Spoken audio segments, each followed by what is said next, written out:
ನೆಲಮಂಗಲ ತಾಲೂಕಿನ ಪಾಪಬೋವಿಪಳ್ಳದ ಗ್ರಾಮದಲ್ಲಿ ಶ್ರೀ ಲಕ್ಷ್ಮೀ ವೆಂಕಟರಮಣ ಸ್ವಾಮಿಯ ನೂತನ ವಿವಾಹ ಮೂರ್ತಿ ಪ್ರತಿಷ್ಠಾಪನೆ ಹಾಗೂ ಮಹಾಕುಂಭಾಭಿಷೇಕ ಮಹೋತ್ಸವ ಅದ್ದೂರಿಯಾಗಿ ಸಾಗುತ್ತಿದೆ.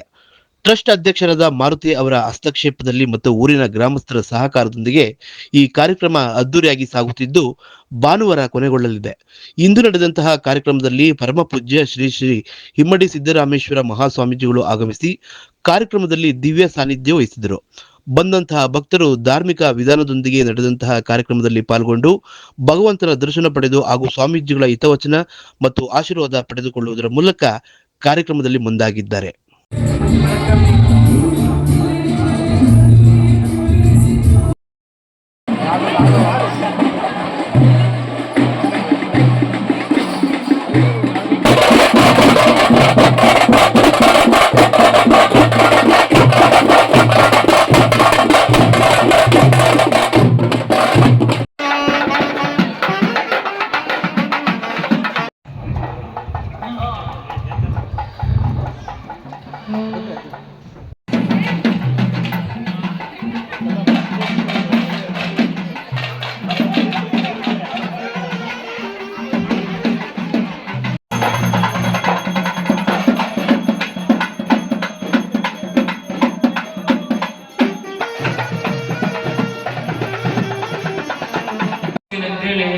ದೊಡ್ಡ ವಯಸ್ಸು ನಂಬಿಕೆ ಹೋಗಿರ್ತೀವಿ ಪಾಪ ಮೇಕಟ್ಕೊಂಡು ಹೇಳಿಲ್ಲ ನಂಬಿಕೆ ಹೋಗಿರ್ತಾರೆ ಬುದ್ಧಿ ಅದೇನೇ ನಾನು ಸ್ವಲ್ಪ ತುಂಬ್ತೀನಿ ಒಂದಿಷ್ಟು ಭಕ್ತರು ತುಂಬಿ ಬೇಗ ಒಂದು ಜಾಗ ಮಾಡೋಣ ಅಂತೇಳಿ ಈ ರೀತಿಯಾಗಿರುವಂತಹ ಅಪರೂಪದ ವ್ಯಕ್ತಿಗಳಲ್ಲಿ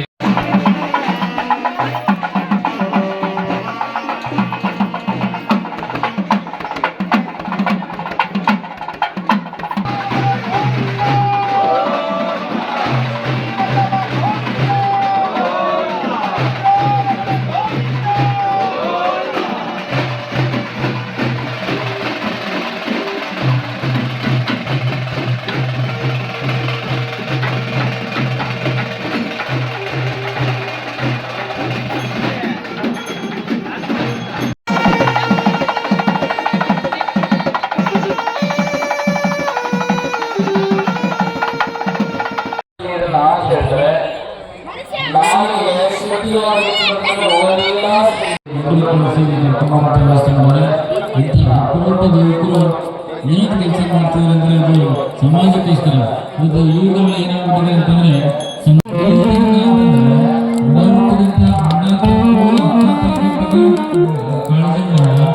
ಕನಿಷ್ಠ ಪಕ್ಷ ತಂದೆ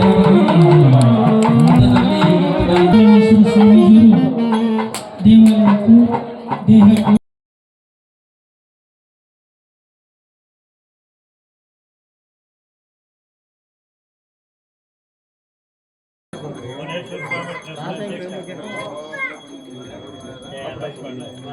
ಚೇತನ್ ಅವರು ಮುನೇಶ್ವರ ಸ್ವಾಮಿ ನಮ್ಮ ತೋಟನಹಳ್ಳಿಯಲ್ಲಿ ನಿರ್ಮಾಣ ಮಾಡಿದ ತಕ್ಷಣ ಪ್ರಸಾದಕ್ಕೆ ತಳ್ಳಬೇಕು ಮತ್ತೆ ಮುಂದೆ ದೇವಸ್ಥಾನದ ಪೂಜಾ ಕಾರ್ಯಕ್ರಮಗಳಲ್ಲಿ ಭಾಗವಹಿಸಬೇಕು ಅಂತ ನಾನು ಕೋರ್ತಾ ಇದ್ದೇನೆ.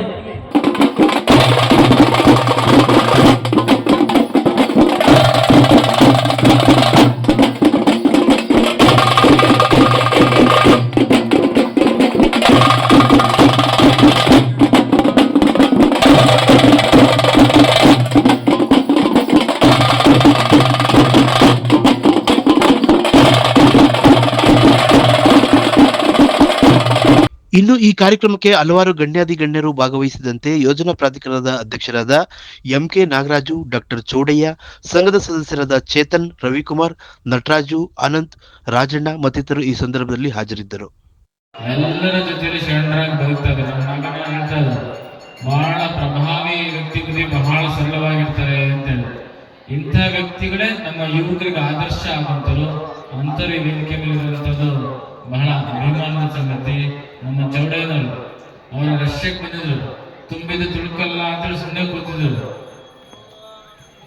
ಈ ಪಂಡಿತರು ಸೇರ್ಕೊಂಡಾಗ ಮರ ಮತನಿಸಿ ಅಗ್ನಿ ಹುಟ್ಟಿತ್ತು, ನಂಗೆ ಜ್ಞಾನ ಹುಟ್ಟಿತ್ತು. ವಿಶ್ವೇಶ್ವರ ಭಟ್ರು ನಮ್ಮ ಚೌಡಯ್ಯನವರು ಮಾತಾಡ್ತಿದ್ರೆ ಹೊಸ ವಿಮರ್ಶೆಗಳು ಹೊರಗೆ ಬರ್ತಾ ಇತ್ತು, ಹೊಸ ವಿಚಾರಗಳು ಹೊರಗೆ ಬರ್ತಾ ಇತ್ತು. ಆಳವಾಗಿರುವಂತಹ ಜ್ಞಾನ. ಅವ್ರಿಗೆ ವಯಸ್ಸಾಗಿಲ್ಲ, ನಾನು 60+ ಆಗಿರೋದ್ರಿಂದ ವಯೋವೃದ್ಧರು, ಜ್ಞಾನವೃದ್ಧರು ಅಂತ ಅನ್ಬಹುದು. ಆದರೆ ಯುವಕರನ್ನು ಮೆಚ್ಚಿಸುವಾಗಿ ಅವರು ಆಕ್ಟಿವ್ ಆಗಿ ಇರ್ತಾರೆ ಅನ್ನೋದನ್ನ ನಾನು ವರ್ಷದಲ್ಲಿ ಕಂಡುಕೊಂಡಿದ್ದೇನೆ. ನಂತರ ಇಲ್ಲಿ ನಾನು ಬರುವಾಗ ಅವರು ಹಿತನುಡಿಗಳನ್ನ ಹೇಳ್ತಾ ಇದ್ರು, ಕೇಳಿಸ್ಕೊಂಡ್ ಬರ್ತಾ ಇದೆ. ದೇವಾಲಯ ಕುರಿತು ಅವರು ಕೂಡ ಮಾತನ್ನ ಸಲ್ಲಿಸ್ತಾ ಇದ್ರು. ನಮ್ಮ ಚಿಕ್ಕಣ್ಣ ನಮ್ಗೆ ಯಾವಾಗಲೂ ಕೂಡ ಒಂದ್ ರೀತಿ ಅನ್ನದಾನ ಪ್ರಭುಗಳಿದ್ದಂಗೆ. ಏನಾದಾಗ ಬುದ್ಧಿ ಮನೆಗೆ ಪ್ರಸಾದಕ್ಕೆ ಹೋಗೋಣ, ಅದಕ್ಕೆ ಹೋಗೋಣ, ಇದಕ್ಕೆ ಹೋಗೋಣ, ಕೊನೆಗೆ ಮನೆಗೆ ಪ್ರಸಾದ ಇಲ್ಲ ಅಂದ್ರೆ ಬುದ್ಧಿ ನಿಮ್ ಗಾಡಿಗಾರ ಪ್ರಸಾದ ಹಾಕ್ಸಿ ಅಂತೇಳಿ ಡೀಸೆಲ್ ಹಾಕ್ಸ್ತಾರೆ ಸಿಕ್ಕಾಗಿಲ್ಲ. ಈ ರೀತಿಯಾಗಿರುವಂತಹ ಅಪರೂಪದ ಅನೇಕ ದಾನಿಗಳು ನೆಲಮಂಗಲದಲ್ಲಿದ್ದಾರೆ. ಭಗವಂತ ನಿಮ್ಮೆಲ್ಲ ಇನ್ನೂ ಹೆಚ್ಚಿನ ಶಕ್ತಿನ ಕೊಡ್ಲಿ. ನಮ್ಮ ಮಾರುತಿ ಚೇತನ ಇಲ್ಲಿ ಕೂತಾರೆ, ಮಾರುತಿ ಚೇತನ ಏನು ಎಡಬಿಡದೆ ಸ್ವಾಮೀಜಿ ಯಾವಾಗ ಬರ್ತಾರೆ ಅವ್ರಿಗೂ ಕನ್ಫ್ಯೂಷನ್, ನನಗೂ ಕನ್ಫ್ಯೂಷನ್. ಇವತ್ತು ಬರ್ಬೇಕು ನಾಳೆ ಬರ್ಬೇಕು ಅಂತ ನಾನು, ಅವ್ರು ಇವತ್ತು ಕರ್ಸ್ಕೋಬೇಕು ನಾಳೆ ಕರ್ಸ್ಕೋಬೇಕು ಅಂತೇಳಿ ಫೈನಲ್ ಆಗಿ ಇವತ್ತು ಕರ್ಸ್ಕೊಳ್ಳೋ ಅಂತೇಳಿ ನಮ್ಮ ಪುರುಷ ಮೂಲಕ ನಮ್ಮ ತುಮಕೂರು ಜಿಲ್ಲಾಧ್ಯಕ್ಷ ನೆಲಮಂಗಲ ಸುದ್ದಿಗಾಗಿ ಲಕ್ಷ್ಮಣ್ ಮಂಡಿಗೆರೆ.